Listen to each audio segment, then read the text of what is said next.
Hello दोस्तों, channel पे आपका स्वागत है। आज हमारा टॉपिक है एमएस पाइप वेट कैलकुलेशन। जो एमएस की पाइप हम यूज करते हैं उनका वजन कैसे, वेट कैसे निकाला जाए, आज हम वो स्टडी करेंगे। Let's start. सबसे पहले हम समझते हैं कि जो एमएस पाइप है वो कहाँ पे यूज करते हैं। अगर हम एमईपी में देखें तो एमएस पाइप सबसे ज्यादा हम फायर फाइटिंग के पाइप्स के लिए यूज करते हैं और चिल वाटर पाइप के लिए यूज करते हैं, जो कि चिलर से एचयू के बीच में कनेक्टिंग लाइन होती है और फायर फाइटिंग में जो पानी जो हम लोग रिंग बनाते हैं पूरा बिल्डिंग के अंदर या बिल्डिंग के बाहर, वो एमएस पाइप के थ्रू, जीआई पाइप से भी कर सकते हैं, बट हम मोस्टली जो करते हैं एमएस पाइप के थ्रू करते हैं। जो एमएस पाइप होती है उसकी जो पाइप हम यूज करते हैं वो तीन टक क्लास की होती है, ए बी सी। ए जो होती है नॉर्मल पर्पस के लिए हम यूज करते हैं, बी होती है जो मीडियम पाइप होती है, सी जो होती है हैवी क्लास की पाइप होती है, जो हम मोस्टली यूज करते हैं फायर फाइटिंग में भी और चिल वाटर सिस्टम में भी हम सी क्लास की पाइप यूज करते हैं, क्योंकि इसकी थिकनेस ज्यादा होती है, स्ट्रेंथ भी ज्यादा है, ज्यादा प्रेशर ये हैंडल कर सकता है।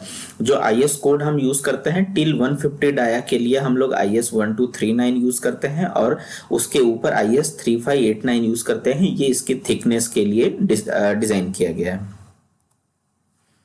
अब हम समझते हैं पाइप का वेट कैसे कैलकुलेट किया जाए।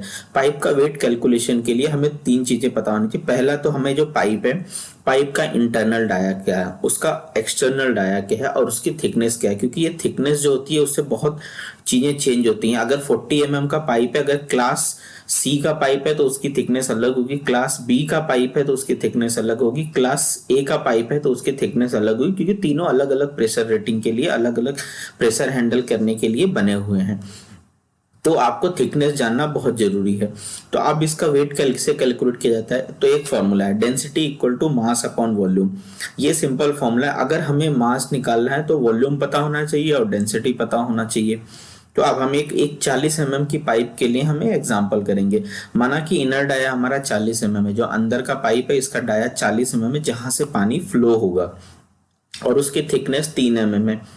ये उसकी वॉल थिकनेस हो गई। तो इसका एक्सटर्नल जो है, जो इसका डाया हो गया, वो हो जाएगा 46 mm। इसमें बहुत सारे लोग गलती करते हैं, क्या करते हैं कि 40 mm plus 3 mm 43 mm consider करते हैं, बट आप देखिए यहां से यहां तक का जो है ये 40 mm है, बट आप आउटर डाया ले रहे हैं तो ये 3 mm ऊपर और 3 mm नीचे, ये भी तो आपको काउंट करना पड़ेगा। यहाँ पे बहुत सारे लोग गलती करते हैं, तो ये आप ध्यान रखना। आउटर डाया क्या हो गया, 46 mm हो गया। डेंसिटी ऑफ स्टील ये सबको पता है 7850 होती है, और ये हम कैलकुलेशन करेंगे 1 मीटर पाइप के लिए। सॉरी दोस्तों, तो हमें पता है कि मास का फॉर्मूला जो होता है डेंसिटी इनटू वॉल्यूम। डेंसिटी हमारे पास आ गई। वॉल्यूम का क्या फॉर्मूला होता है, क्रॉस सेक्शनल एरिया। ये जो पाइप है इसका cross sectional area into length कर देंगे तो वो हमें आ जाएगा। अब क्रॉस सेक्शनल एरिया का फॉर्मूला क्या होता है, पाई बाय 4 डी स्क्वायर, एक नॉर्मल पाइप का होता है, बट यहाँ पे क्या है, हॉलो पाइप है, तो इनसाइड डाया का आउटसाइड डाया का स्क्वायर माइनस इनसाइड डाया का स्क्वायर, तो क्या हो गया pi by 4 into D square, मतलब outside dia minus inside dia, दोनों का स्क्वायर ले लिया। ये क्रॉस सेक्शनल एरिया आ गया, क्रॉस सेक्शनल एरिया आ गया। उसके बाद 1 मीटर मैंने लेंथ जो आपको बताया है इंटू 7850। ये डिफरेंस इसके लिए किया गया है क्योंकि हमें पूरे पाइप का नहीं निकालना है, जहां पे एमएस है उतने का ही निकालना है। यहाँ पे तो पानी फ्लो होगा, उसका हमें वेट थोड़ी निकालना है। जितना मटेरियल यूज हुआ है, स्टील यूज हुआ है, सिर्फ उसका हमें निकालना है।